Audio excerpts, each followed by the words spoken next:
Jim Wellington slept in my room last night, and he didn't leave it. And she added more lightly, seeing how indelicate most of us considered that statement, I'll swear that on a stack of Bibles if necessary.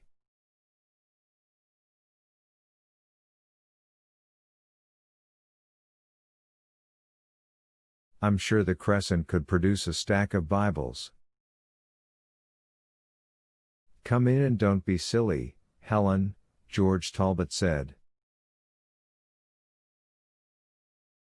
We've been talking about self-defense here, nothing else.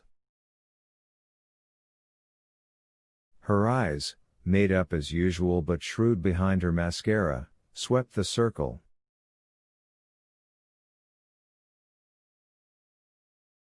Self-defense? She said. With everybody here but poor Jim? That's funny.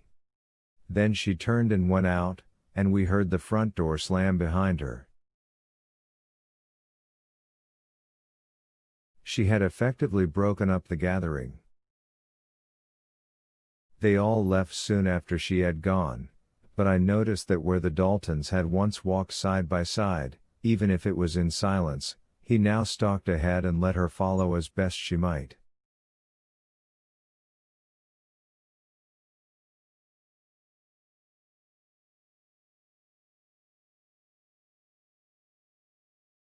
At the end of the path, where it reaches the street, I saw him turn and look back toward the Lancaster house, where a light showed from the sick man's room.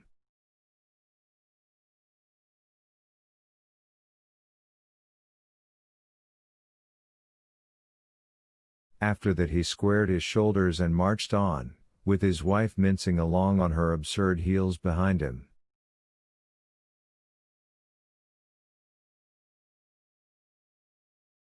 George stopped long enough behind his mother and his aunt to tell me that Margaret had asked him to stay the night in the house, and that he had agreed.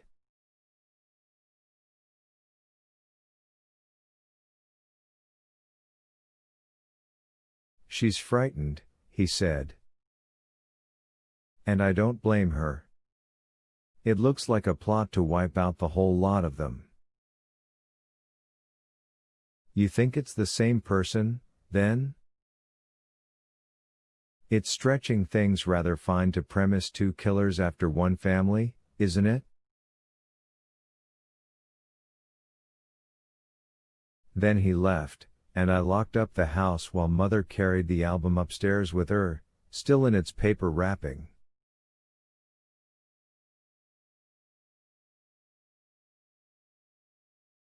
Chapter 24. Holmes slept in the house again that Monday night, and locked in once more, although he did not know it.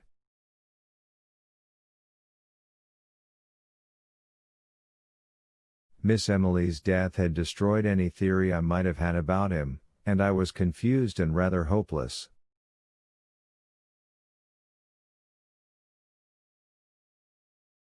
Even granting that he could have escaped by the window, there was no possible way by which he could have re-entered the house.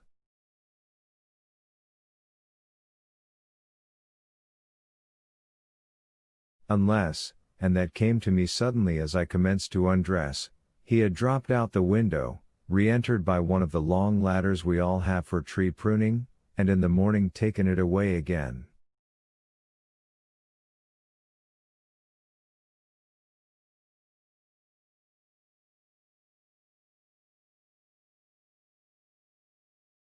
Somewhere I had read that such a method had been used, and discovered by the marks left in the earth by the ladder.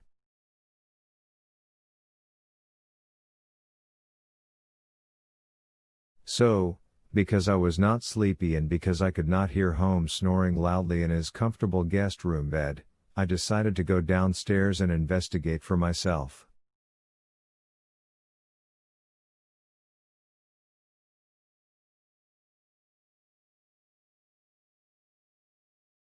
There seemed nothing else to do.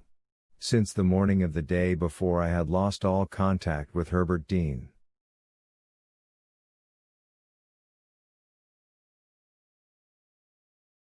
Mother was tired, and after locking all her windows for her and placing a vase on each sill, in case someone tries to enter, as she said, I went downstairs and out the front door.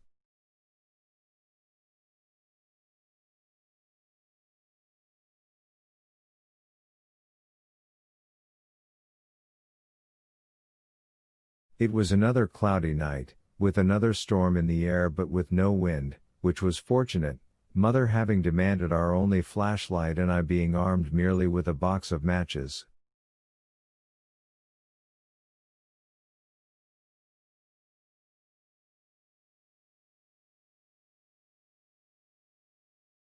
I had lighted one and found no marks, and was stooping with my second one when a low voice suddenly said,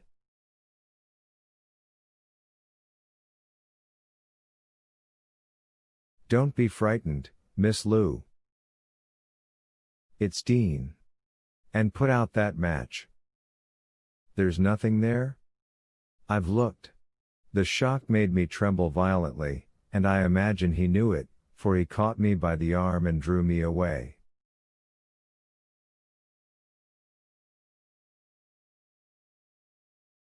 "Steady," he said. "And where can we talk?" "The cellar?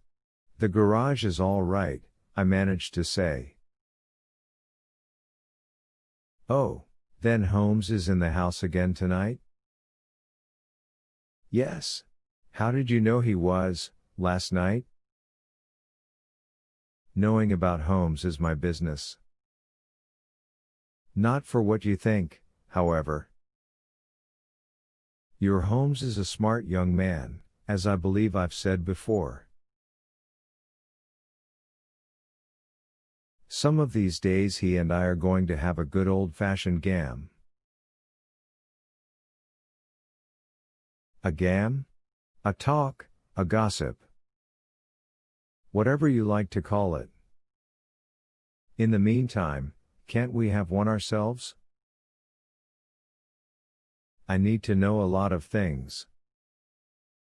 This I agreed to, and so I went back into the house, closed and bolted the front door, and on reaching the kitchen porch found him waiting for me on the back path.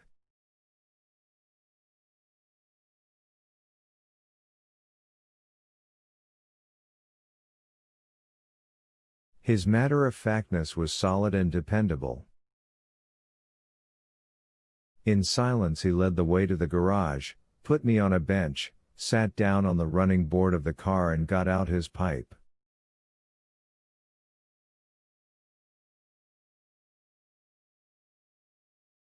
"Well," he said at last, "things are getting interesting.